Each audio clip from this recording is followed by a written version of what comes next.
Hello, नमस्कार दोस्तों। तो देखिए इस वीडियो में मैं आपसे बात करूँगा कि आप एकेडमिक बुक रिव्यू कैसे लिखते हैं, है ना? एकेडमिक बुक रिव्यू होता क्या है? और उसका एक आपको एग्ज़ाम्पल भी दूँगा ताकि आप समझ सकें।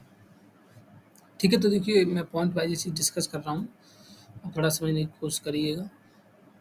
चलिए बात करते हैं। देखिए, सबसे पहले हमें ये जानने की ज़रूरत है कि एकेडमिक बुक रिव्यू होता क्या है ना? देखिए बुक रिव्यू कई प्रकार के हो सकते हैं, ठीक है? तो सबसे पहले मैं आपसे बात करता हूँ कि बुक का रिव्यू क्या होता है? बुक का रिव्यू रिव्यू देखिए यहाँ से आप व्यू हटा देंगे, है ना? तो व्यू रिव्यू मतलब उसे दोबारा देख रहे हैं आप, है ना? तो कहने का मतलब ये है कि आप उसे दोबारा देखने का मतलब ये होगा कि आपने उस चीज़ को एक बार पहले देखा है, अब आप किसी के सामने उसको प्रेज़ेंट कर रहे हैं। तो कहने का मतलब ये है कि अब और एकेडमिक शब्द जो जुड़ गया मतलब ये एजुकेशन से संबंध जुड़ गया। तो इसका मतलब ये है कि ये जो अब देखिए यहाँ ये है purpose of N academic book review, है ना? उसका पर्पस क्या है? तो देखिए ये है कि एकेडमिक बुक रिव्यू जो होता है वो एक स्कॉलरली रिव्यू है। मतलब स्कॉलर जो लोग होते हैं, पढ़ने वाले होते हैं, उनके लिए यूज़ होता है। जर्नल्स में यूज़ होता है। Are written for scholar by scholar, ठीक है? तो एक जैसे आपने कोई किताब पढ़ी, आप उसका एक म मतलब उसका एक लिख के दे रहे हैं कि इस किताब में क्या कैसे क्या है और मैं उसको पढ़ूँगा तो अगर मुझे वो इंटरेस्टिंग लगेगी तो मैं उसके बाद उस किताब को पढ़ूँगा। तो आपने अपने आइडियाज़ दिए हैं। जैसे आपने कोई आप कहीं जर्नी आपने कोई करी, तो आप उसमें बताएँगे कि देखिए वहाँ ऐसा है, वहाँ टेम्पल ऐसा है, वहाँ ऐसा है, जो भी कुछ है। तो इससे क्या है कि दूसरे वाले को अगर ये लगेगा कि हाँ, ये अच्छा है, मुझको जाना चाहिए, तो वो उसको वहाँ पर जाएगा, अन्यथा नहीं जाएगा। तो उसी तरीके की बात है, अगर उसको वो ये लगेगी कि ये किताब मेरे लिए इम्पोर्टेंट है,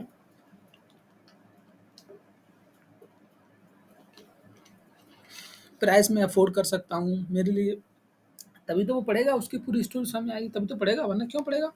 तो वही बात है देखिए सुनिए, तो एक स्कॉलर दूसरे स्कॉलर की लिखता है, वो बुक रिव्यू होता है।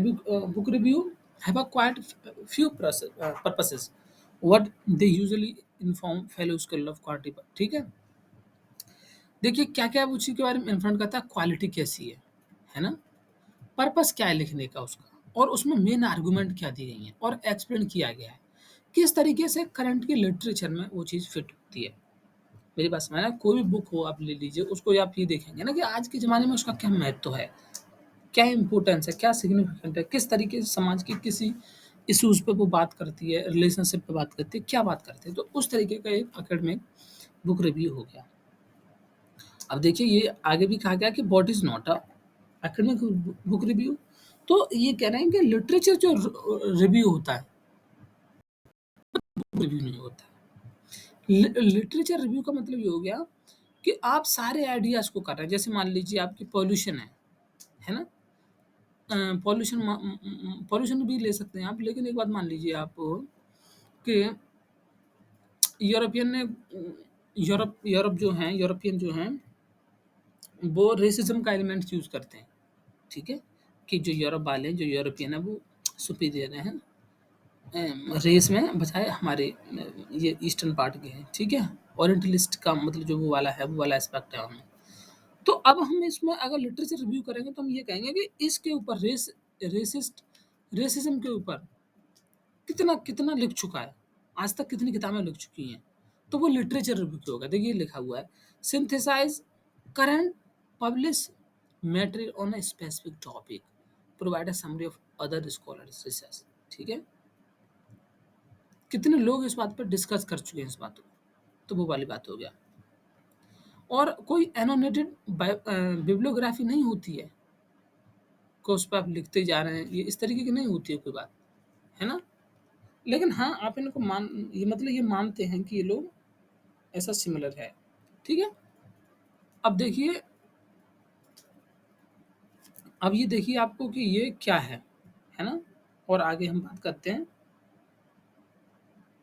आगे बात करते हैं हम देखिए और, तो ये कह रहा है कि an academic book review is the summary है, एनालिसिस है, क्रिटिक है ना? And a critic of a book written by scholar for a scholar, some time monograph होता है, मोन article, book review will be published, what it might not be groundbreaking research or insight. Because of this, when a scholar writes an academic book review, they consider the other theories and research within the topic and use book review to describe where it fits in the current framework. ठीक है, कहने का मतलब ये है कि कोई article लिखा गया और बात लिखी गई, लेकिन उसमें ऐसा नहीं उसकी जो सिग्निफिकेंस है वो चीज़ नहीं पता पड़ पाई है, तो एक बुक रिव्यू लिखा जा सकता है करंट के सिचुएशन के बारे में बात करने के लिए। ठीक है, तो ये कह रहे हैं मतलब उसकी इम्पोर्टेंस को बताने के लिए।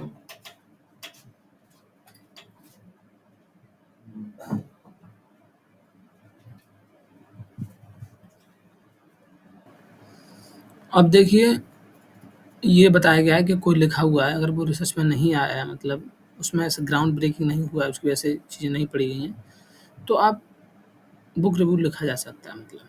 ठीक है, देखिए अब आगे देखिए। अब जैसे पार्ट्स ऑफ बुक रिव्यू के क्या होंगे, है ना? पार्ट्स ऑफ बुक रिव्यू क्या होंगे एकेडमिक्स में, मतलब एकेडमिकली जैसे अखबार में भी तो आता है, जर्नल्स हम किसी बुक को लिखते हैं तो सबसे पहले देखिए क्या आता है, उसके सिटेशन एंड प्राइस आते हैं उसके, है ना? कि 175 रुपए के कितने की है ना? और वहीं पर दी गई होती है कि उसका वो क्या है, नीचे दिया गया होता है कि किस तरीके से वो यूज़ की गई है और क्या नाम है, उसकी समरी क्या है। साइटेशन, ठीक है? तो उसकी समरी समरी क्या है, ये दी गई होती है पूरी किताब की। मतलब छोटे-छोटे संक्षिप्त रूप में जैसे भी दी गई हो।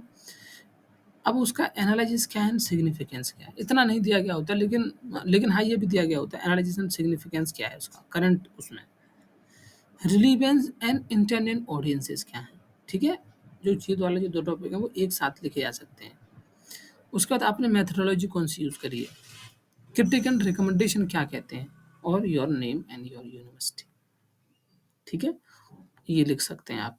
उसके बाद आप कौन से मतलब यूनिवर्सिटी से हैं, अब हाँ, उसके लिख के कि फलाने से फलान साहब फलानी यूनिवर्सिटी से ये चीज़ लिख के देते हैं। तो इस तरीके से लिखा जाएगा, ठीक है? समरी ऑफ द मेन, अब देखिए ये आप पढ़ सकते हैं, यहाँ यही सारी बातें बताई गई हैं। मैं आपको भी एक एग्ज़ाम्पल भी देता हूँ एक और। देखिए इन्होंने ये लिख के भी दिया है ना? देखिए ये लिखा हुआ है, यहाँ से पढ़िए आप ये वाला।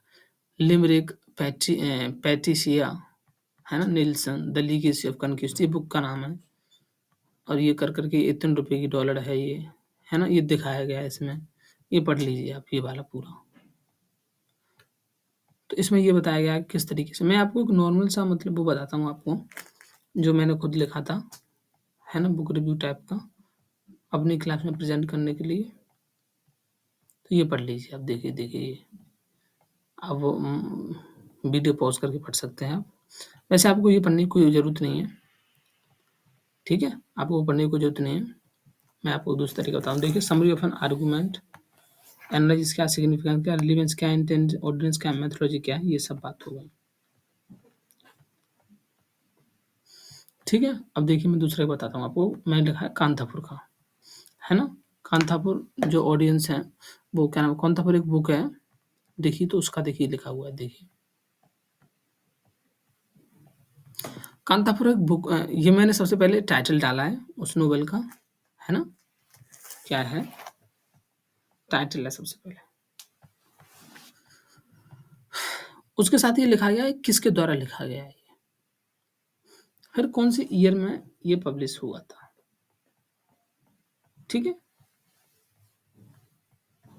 ये फ़ोटो भी लगा दी है, राजा राव की कांतापुर क्रिटिकल स्टडी।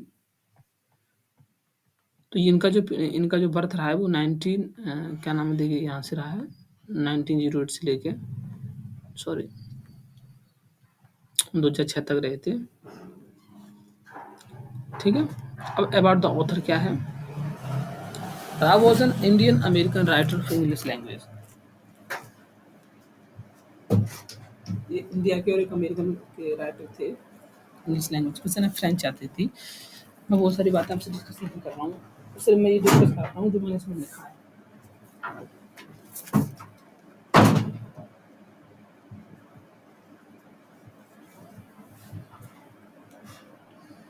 देखिए ये सब लिखा है, उसका ऑथर का क्या है मतलब वो है ऑथर के बारे में लिखा है, ठीक है? वर्क है, नोवेल्स और क्या-क्या उनके वर्क दिए गए हैं,